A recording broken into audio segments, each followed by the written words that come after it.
Good morning once again, YouTubers. Welcome to another vlog that we're going to have today. Right now, I'm on our radio station here in Pagadian City. Okay, just a quick look on my crib. But today's video is about the car that we are going to sell, and I hope that you're going to like it. And please watch it, and you might be interested and learn on the purchase of your first vehicle. Stay stay tuned with us. So napaka-trick ang araw ngayon and maganda ang araw, but according to Pag-asa, it's rainy season already. So ito ang ating kotse na i-feature natin ngayon. This is the Hyundai Accent. I believe it is 2007 model. Alright, it has a 1.495 cc displacement, and it consumes roughly around 9 kilometers in the city, and it can go up to 12 depending on how you are going to manipulate on the highway. But because this is manual transmission, siguradong tipid. So tingnan natin for almost a decade already, or it's been using, okay, sa unang may-ari nito. But the looks is still very good, and the lights are still functioning, and yung kulay niya na orange, alright, this is just natural normal, but it looks very good. And the good thing about this one is that it has this one original, it's not just the cover, but it's an alloy wheels. Alright, so it is R13 7570 R13, so this 13-inch wheels, and it has a complete set of alloy wheels. The condition of the engine, napakaganda po yung engine niya. Okay, napaka-swabe, napaka-smooth, at well, for a 10-year-old, more than 10-year-old car, this is a very good buy already. For just 95,000 pesos, you can really enjoy and have this car. So napaganda yung tint niya, and I will let you appreciate inside. So as I said, it has a manual transmission, and power windows yung front niya. Sa likod naman, yung old na manual. But the seats are fabric, but it's very good. Okay, it has this rear view mirror, and I can sit comfortably in here. It's a manual transmission, and the handbrake is working just fine. Wala itong sa ngayon, wala itong car stereo, but the aircon, it is on right now, and it's just wonderful. It clocks at 58,992. Ang may-ari nito ay isang guro, but he's able to purchase a new car, kaya binbenta niya ito. So para sa mga OFW natin na gustong magkaroon ng unang kotse na mura, for 95,000 pesos you can have this. It has an aircon, it has manual transmission, and it has power windows, and may kunti lang kailangan na pagana sa kabila, but that window at the right side is just okay for the passengers. It has speakers already. We are still looking for a second-hand car stereo for this one, so that pagbili nyo, meron na tong car stereo. Pero marami namang mabibili niyan, at kung ikaw ang bibili nito, you can find car stereo online, brand new or second hand, that will do. Kasi meron siyang functioning speakers. It has a light also at the back, and it has a very roomy and comfortable seats. Fabric nga lang, pero pag umuulan, as being declared by Pag-asa, dahil it's rainy season already, hindi ka na mababasa, may aircon ka pa, saan ka pa. Ngayon, if you're going to consider a high-end motorcycle na mababasa ka, maiinitan ka tuwing matirik yung araw. Alright, for the cost of 148,000, you can have this very hot-selling NMAX Yamaha.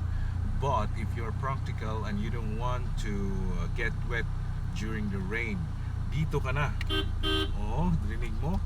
Dito ka na sa kotse na medyo mumurahin, may kalumaan, but very good condition. So sa ating mga kababayan dyan na OFW na naghahanap ng second hand cars, right, especially sa mga nandito sa Western Mindanao, sa Pagadian City particularly, you can message me if you want to. We are selling this car for 95 pesos. 95 pesos? 95,000 pesos. Okay? So, gumana. At 5'7" ako. Kasyang-kasya ako dito. So, you know, if I only have that seed money, then I would take this for myself. But anyway, that's our business. Okay, so I hope you like this one. If you like this one, comment below, and I hope you will appreciate. And if you want also your friends looking for a wonderful, reasonable first car that you can have, bakit ka ba bibili ng mamahalin kung pwede ka naman, practical ka lang na tao, pwede ka na dito sa second hand. Anyway, it runs good, and it has a good maintenance from the previous model owner. That's what I mean. And mapabilib ka talaga dito, and napakadaling i-maneuver dahil medyo kunti siya, medyo hindi siya masyadong malaki.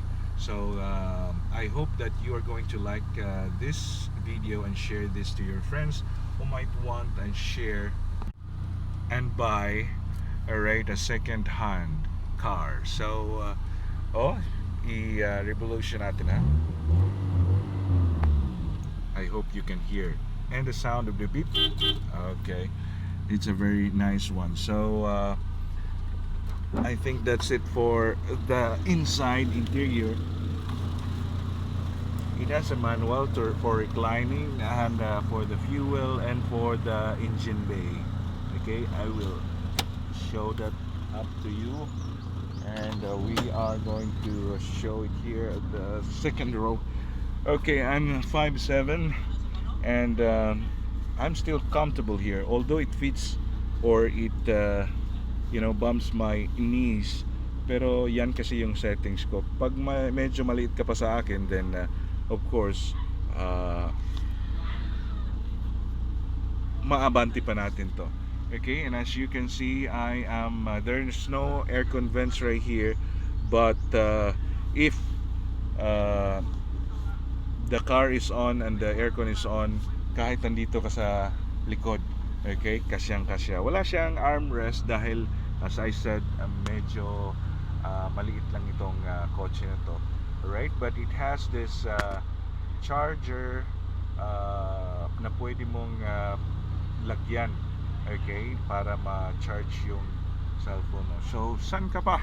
Very practical, very affordable, a car that is well maintained. Okay, medyo may kalumaan, but it is still running, and it's running very smoothly. Okay, so this is the 2007 Hyundai Accent with 1.495 or 1.5 cc displacement engine. Okay, it can run in the city around 9 kilometers per liter. It has a 45-liter fuel tank, and mas maganda ngayon ang gasolina kasi mas medyo mura, malaki yung diferensya kaysa diesel. Mas mahal na ngayon ang diesel dito sa Pinas. Okay, so it has all the basic amenities. It can run, I can even guarantee you to run long distance kasi bago lang ito nakapagbiyahe ng more than 200 kilometers. This one, don't worry about this, we are going to fix that one, okay, for you. So we will check the engine bay. Ayan, ganda ng tunog, right? So bago yung battery niya, yung engine niya wala pang kalampag talaga. Okay, meron siyang mga shake, when it is shaking, may mga konting bumps or humps. Medyo meron na siyang mga konting kalampag, okay? But as you can see, wala pa yung overheat, okay? Napakaganda yung horn niya, okay? Yung power steering fluid. Power steering na pala, kaya pala ito kaya hindi ka na mahirapan ito. Okay, sa pag-maneuver at saka napakaliit lang. Okay? May nagko-comment na yung bagong race wala daw takip sa engine. Pati din pala itong mga old cars wala din na palang takip talaga sa engine. So okay lang pala talaga yan. So malaki yung makina niya, 12 bulbs. As I said, it has a 1.5 liter engine. Malakas kahit 5 pa yung karga mo or 4 yung karga mo at saka pang 5 ka. Okay, so that's the engine bay. It runs very smooth. As I said, meron pa siyang spare tire din ha kung gusto niyo. So napakaganda, compact sedan ito. Okay, so contact me or just comment below if you wish to inquire about this car. So we'll take some photos of this car. Papatayin muna natin yung engine para kasi sayang din yung gasoline. Alright, gumana pa lahat yan, ha? So if you like this video, once again, please subscribe, share this video, and thank you for watching. Please support our channel, and we will try to bring you all the cars that we are selling. Actually, we have another cars. I will just put the link below for your information. I sold around 18 units already, so I have the rights to brag now. But unfortunately, those previous cars that I sold, I wasn't able to make a video out of it because it was just quickly. Okay, so